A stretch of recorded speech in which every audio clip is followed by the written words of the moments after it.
Hello everyone, welcome back to the channel. So आज हम chapter number 18 का part 2 मेरी कल्पना का आदर्श समाज, जिसके लेखक है डॉक्टर भीमराव अंबेडकर, पढ़ने जा रहे हैं। क्योंकि फर्स्ट वीडियो में जो था वो लेंथ बहुत लंबी हो रही थी वीडियो की, तो मैंने दूसरी वीडियो बनाई है, राइट। तो यहाँ पे हम देखेंगे मेरी कल्पना का आदर्श समाज, यानी डॉक्टर भीमराव अंबेडकर के अकॉर्डिंग उनकी कल्पना की हुई, उनकी इमेजिन किए हुए समाज, राइट। तो चलिए देखते हैं समरी। क्योंकि मैंने लेखक का परिचय पहले पार्ट में ही दे दिया है, तो बार बार लेखक का परिचय देकर बोरिंग नहीं करना चाहती, राइट। तो इसको हम सिर्फ यहाँ पे समरी देखेंगे, ओके। सो मेरी कल्पना के आदर्श समाज by doctor Bhimrao Ambedkar. So doctor Bhimrao Ambedkar ji कहते हैं कि मेरी मतलब उनकी कल्पना के आदर्श समाज स्वतंत्रता, समानता और भाईचारे पर आधारित है। समानता यानी इक्वालिटी, राइट।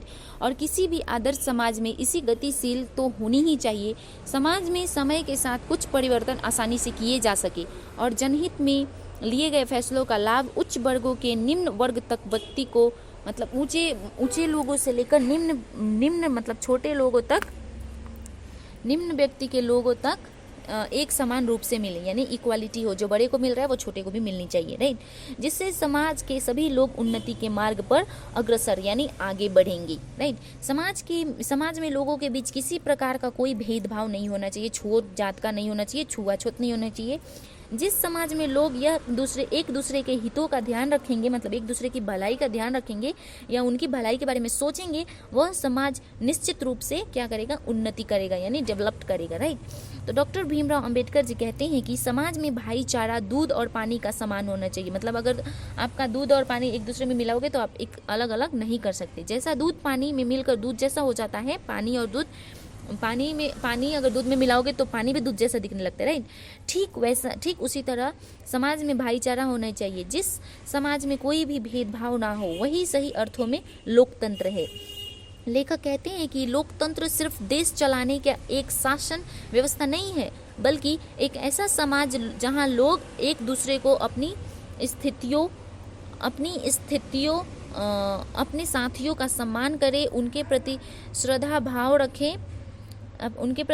भाव रखे, जहां हर किसी को अपना व्यवसाय यानी उनको काम करने की, चुनने की आज़ादी हो। वही है लोकतंत्र, असली लोकतंत्र, राइट। तो लेखक पूछते हैं कि जब कभी भी आने जाने अपने जीवन की सुरक्षा करने, अपने कार्य के लिए आवश्यक औजार और सामग्री रखने की स्वतंत्रता हमें मिल सकती है, तो फिर भी हमें अपने मनपसंद कार्य चुनने की स्वतंत्रता क्यों नहीं, राइट। हमें अपने काम, हम खुद अपना काम करेंगे, अपना काम अपने मर्जी से करेंगे, राइट।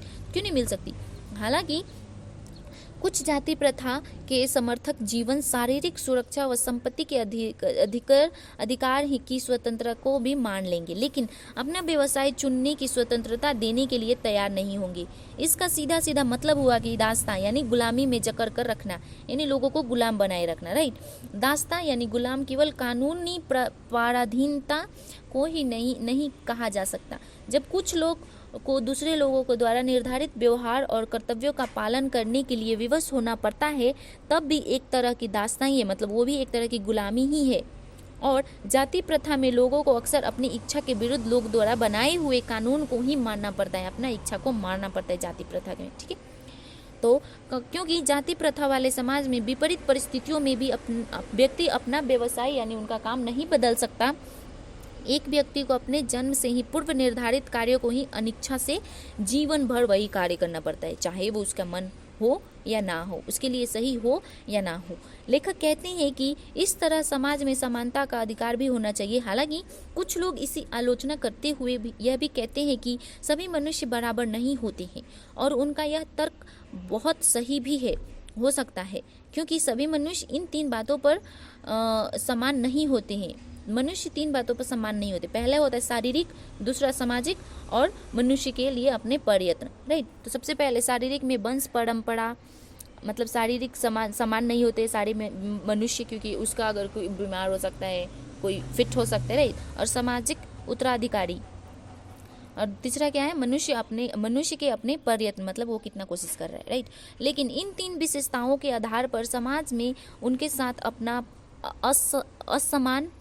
असमान व्यवहार तो नहीं किया जा सकता, राइट। वो तीनों इक्वल नहीं है, मतलब इक्वल भी नहीं है, तो उसके सामने तो कुछ हम अन्याय तो नहीं कर सकते, क्योंकि शारीरिक वंश परंपरा व सामाजिक उत्तराधिकारी का अधिकार व्यक्ति से अपने हाथ में नहीं है। इसलिए इस आधार पर किसी के साथ अपमान व्यवहार नहीं किया जा सकता। जाति धर्म के ऊपर उठकर अपने मानव पात्र के प्रति सम्मान व्यवहार रखना चाहिए, राइट। जाति धर्म को नहीं मान के अपनी मानवीय मनुष्यता बोलते हैं ना जिसको, उसको ऊपर रखना चाहिए, राइट। समाज में सभी लोगों को सम्मान, अवसर, इक्वल टाइम, अपॉर्चुनिटी मिलनी चाहिए, अधिकार होनी चाहिए सबको मिलने के लिए, असंभव होते हुए भी यह सत्य है।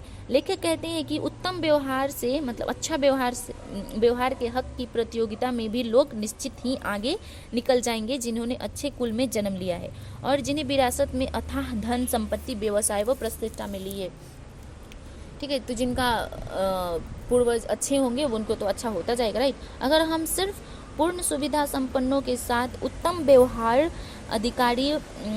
व्यवहार करे या उन्हें भी उत्तम व्यवहार का हकदार माने तो हमारा यह निर्णय पक्षपाती ही होगा, राइट। यह सुविधा संपन्नों के पक्ष में निर्णय देना जैसा नहीं होगा। इसलिए कभी भी शारीरिक वंश परंपरा और सामाजिक उत्तराधिकारी के आधार पर निर्णय नहीं लेना चाहिए।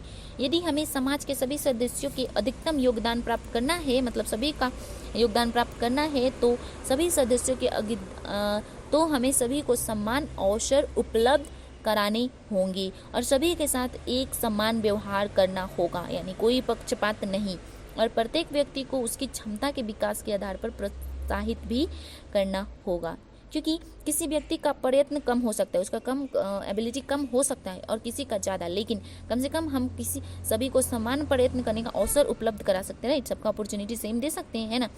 तो अंबेडकर जी कहते हैं कि मानवता की दृष्टि से समाज को दो श्रेणियों में नहीं बांटा जा सकता। व्यवहारिक सिद्धांत यही है कि सभी के साथ समान व्यवहार किया जाए, इक्वालिटी बनाया जाए। जैसे राजनीतिज्ञ सबके साथ समान व्यवहार करते हैं, राजनेता इसी धारणा को लेकर चलता है कि सबके साथ समान व्यवहार किया जाना चाहिए, तभी उसे राजनीति फलती फूलती है। हालांकि जो राजनेता समान व्यवहार लेके चलता है तभी वो आगे तक टिका रहता है ना, नहीं तो हटा देते हैं ना जनता पब्लिक हटा देते, राइट। तो हालांकि समानता एक काल्पनिक जगत की वस्तु है, फिर भी राजनीतिज्ञ को सभी परिस्थितियों को दृष्टि में रखते हुए यही मार्ग अपनाना पड़ता है, क्योंकि यह व्यवहारिक भी है और सभी का व्यवहार एकमात्र कसौटी भी है। तो यहाँ पे ये चैप्टर श्रम विभाजन और जाति प्रथा और मेरी कल्पना का आदर्श समाज खत्म होता है। पार्ट 2 है ये। पार्ट 1 देखने के लिए आपको आई बटन पे टैप करो एंड वहाँ पे देख सकते हैं। ओके, सो मैं आपसे मिलती हूँ। अब चैप्टर सारी स्टोरी तो ख़त्म हो चुकी है क्लास 12 के, तो अब बचे हैं सिर्फ पोएम। तो पोएम पढ़ेंगे, उसके बाद वितान बुक पढ़ेंगे, ठीक है। तो मिलते हैं आपसे नेक्स्ट वीडियो में। Till then bye bye, take care, see you in the next video, bye bye.